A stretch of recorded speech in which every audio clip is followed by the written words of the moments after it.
Hello everyone, welcome back to PÖFF Studio. I'm Amin and we are right here in PÖFF Studio, right in Tallinn, Estonia, and we are right in the heart of the Black Night Film Festival. Today we have two dear guests, Dee and Adolfo, and we're gonna talk about their brilliant project that they brought to our festival. There we go. So, how are you today? How are you doing today? We're doing great, thank you. Yeah, how about you? Great, thank you. That's wonderful. All right, how do you feel in Estonia, by the way? Cold. Cold. All right, different from Mexico, right? Yes. All right, so let's talk about the souvenir you brought us from Mexico. Yes. So let's start in a way that, first of all, let's see that how actually get to the idea of the film. It was personal stuff, or it was some experience you catch, or you got inspired by something?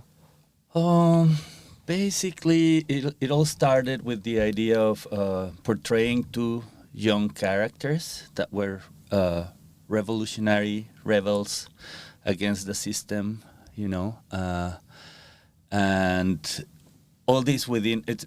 Basically, the story is about a graffiti artist and a punk singer, and the idea was through these characters, like use them as a metaphor to speak about injustice in Mexico and the lack of justice provision in our country, basically. Mm-hmm. All right. So you got it from the reality then. Basically. Originated from reality and turned into fiction, yes. Nice. Okay. So how I know that it was a short film at the beginning, is it? So you converted the feature film, is it? No. It wasn't like that. Always a feature. Oh, it was always a feature film. All right. Yes. So, okay, let's go a bit further and get into the film, that how it was. So we have right here the actress of the film over here. So I would like to ask, how was the feeling working with Adolfo? How was the casting went? And how did you feel at the set? Was comfortable to play this sort of role? And just let us know about the experience you have had. Yeah, it is my first film. It is my cinema debut. And for me, it was always my mi seguridad, my strength and security was that he was looking for a singer who could act the role, and I went to the castings and prepared the songs that he wanted, and they loved it. And then to me it was our challenge to be seen through the camera and perform all these emotions that aren't que no me son indiferentes. They're not indifferent. That are not indifferent to me, but you hide them, and as an actress, well, you portray them and you open yourself, and you're in this nudity in front of the camera. Mm-hmm. So it was very special to have an amazing crew and an amazing partner, Alejandro Porter. He's so different than me, ¿no? Él es muy diferente a mí. All right. But we made this balance. Mm-hmm. And he is a great director. I wouldn't achieve it if it wasn't because of him. And the communication we have and the understanding of the character and the music. I think the music is the main road that connected all us together. Exactly, you brought up the great thing. It was brilliant. So I was about actually to ask that. So the music playing a big role in your film, is it? So what sort of music inspired you, and how did you choose? How did you sort those music, and you said that, okay, I'm gonna put that on the film? Well, it originally started with punk rock. You know, I was always it was the sensation of creating a film about two youngsters who are mad with reality, and they feel this anger to their own reality that was matching with the whole punk idea of no future, you know? And so I always thought she was a punk singer. And when you were asking her about the casting, it was basically I was originally looking for an actress, and then I started looking for a singer, and that's when she came. She appeared in the casting as a singer, and then we choose her for the role. But the music is part of the narrative of the film. Basically, there's a part of the movie that is told through music. Exactly. So, like, when even you didn't write any dialogues for the actors, music actually, each note says what they want to say. That's wonderful choice, and that's wonderful editing montage. Like, you put it in a way that it actually works. Great job. All right, so let's go through a bit. Like, let's make the game a bit serious, and then go through the content of the film. It has so many things to say. It has so many things from the beginning till the end. But there's something that actually caught my eyes all time. Your film, sorta, we can say that it's about violence, is it? Right? Yeah, but you have designed it with so lovely colors, so great compositions, and I want to know, do you think and do you want to say by this that is there any beauty in the violence? I don't know. Maybe as Banksy says, there's this Banksy phrase that says, "I'm only here for. I don't believe in anything. I'm only here for the violence." Right. So that was sort of an inspiring phrase for the movie in a way. I never related like the beauty of the aesthetics of the film with the content of the violence. Never thought about that until now. I just wanted to make the narrative attractive to the audience, you know, visually attractive, and it's trying to portray a city.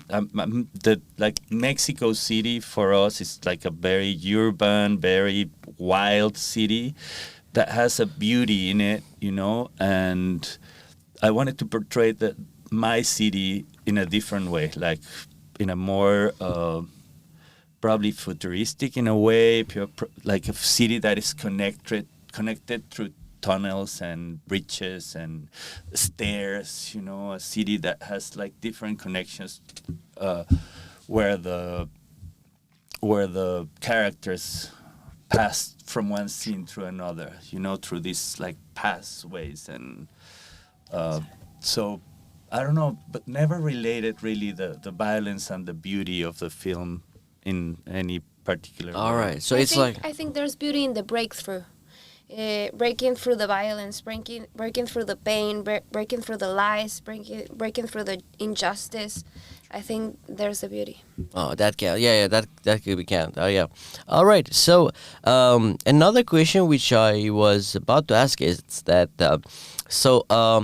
there is some moment in the film that the character says, "I'm not anarchist, I'm realist." Mm-hmm. Does it mean that you wanted to say in a way that this is the reality of what is happening in Mexico City? This is the violence is happening in there, is it? Not only in Mexico City, in the whole country. You know, we're living in a very violent society, very violent country where we live in a permanent war, you know.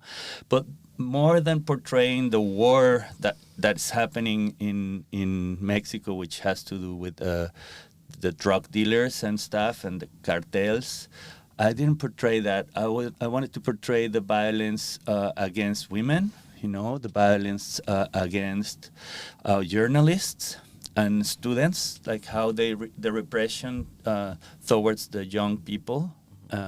So I wanted to portray that in the film more than the common ground of the drug dealing violence, which is probably the worst. And that's where the drugs. I mean, the more deaths are related to drug cartels. But in Mexico, there's 11 women die every day out of domestic violence. Oh my God! So feminicide is like a very strong thing in Mexico, and then sexual abuse is not punished. So all those subjects are essential part of the film. Oh my God! Okay, all right. Understood. Okay, so what is happening there? Scary, right? What is actually happening? It's scary, and you can look for it. 11 every day. Oh my God! This is too much. This is I don't have any words to actually explain my feelings. This is unbelievable. All right, so let's go a bit forward and talk about the process of post-production. So I know that first let me ask that so as you mentioned cartels and all these criminals, drug dealers and everyone, is it hard to catch like how do you do the sets? Like they don't they are not the sort of danger for you over there? Not really. No, Mexico City is not that dangerous in that sense, and it's pretty much safe to shoot in the city. And in general, I mean, the drug cartels and all the drug dealing deaths are related to drugs. You know, they probably don't mess that much with the society. And for instance, you as a tourist can go to Mexico and you won't be in danger really out of that reason. It's basically the war between the own cartels, the police, you know, and the government. So those are the factors in war. All right. I mean, I ask in the sense that okay, you did something about them. It's not about them exactly, but they are part of that problem, is it? All right. So I was thinking like, okay, if they are like this, that okay, they talked about us, they're telling such a thing, so we can actually make something for them. Like it's not just for you, for other artists.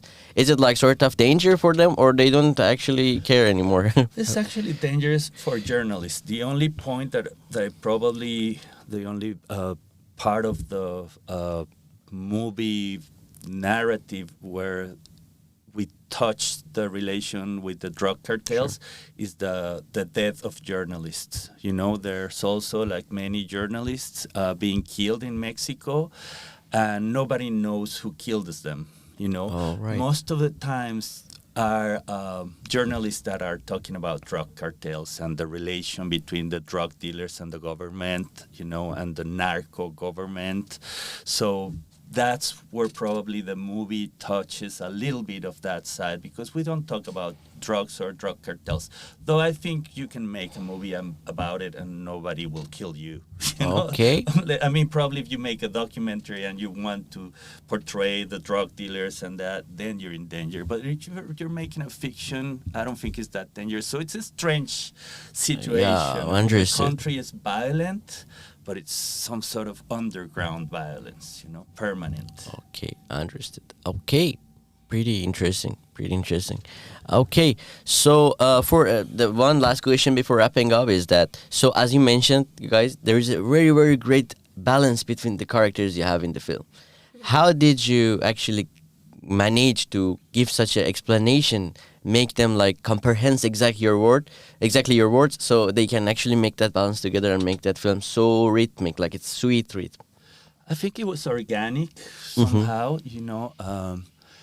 The way they got into the casting and the way I choose them from the beginning was already that way. And then I tried to have enough rehearsals between them so they could meet each other in that way. And they had different personalities. My male actor is very shy, which is something I wanted for the character, you know. So he was kind of shy, and he seems to be younger than her and more innocent. So that was, in a way, natural. All right. Okay. So if you would like to say some sort of words to the audience, you can have it from here, and then there we go. You can have it from I want to say my Tallinn words, no, my Estonian words. Here we go. Tú me vas a decir si está bien, ¿ok? If she's right. Tere Tallinn, ma armastan teid. Oh, I forgot the other part. I'm sorry. It was, no worries. Gracias. Thank you for everything. Yep. So, aitäh. Aitäh. Yeah. Aitäh kõige eest. Tere Tallinn, Exactly. ma armastan teid. Aitäh kõige eest. Exactly. Good job. Great job. All right. And you go. I basically want to invite the audience to come to our international premiere on Monday, November 11th at 4 p.m. at the Apollo Theater. Right. We would love to see young people in our audience. So if young people is watching this interview, you're invited. It would be so amazing to have the people from here giving us their opinion about what the perception of our country is in here, you know. All right, yeah, definitely. It would be great if they actually come over and then watch this lovely movie. Thank you so much for coming. It was wonderful. It was such a pleasure to meet you guys and talk about the project. It was wonderful. Thank you.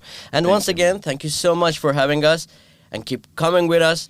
Don't forget to check our social media and come and watch films in PÖFF. It's gonna be super good. You will love these films over here. Thank you so much, and I guess there is nothing more to say. Just goodbye.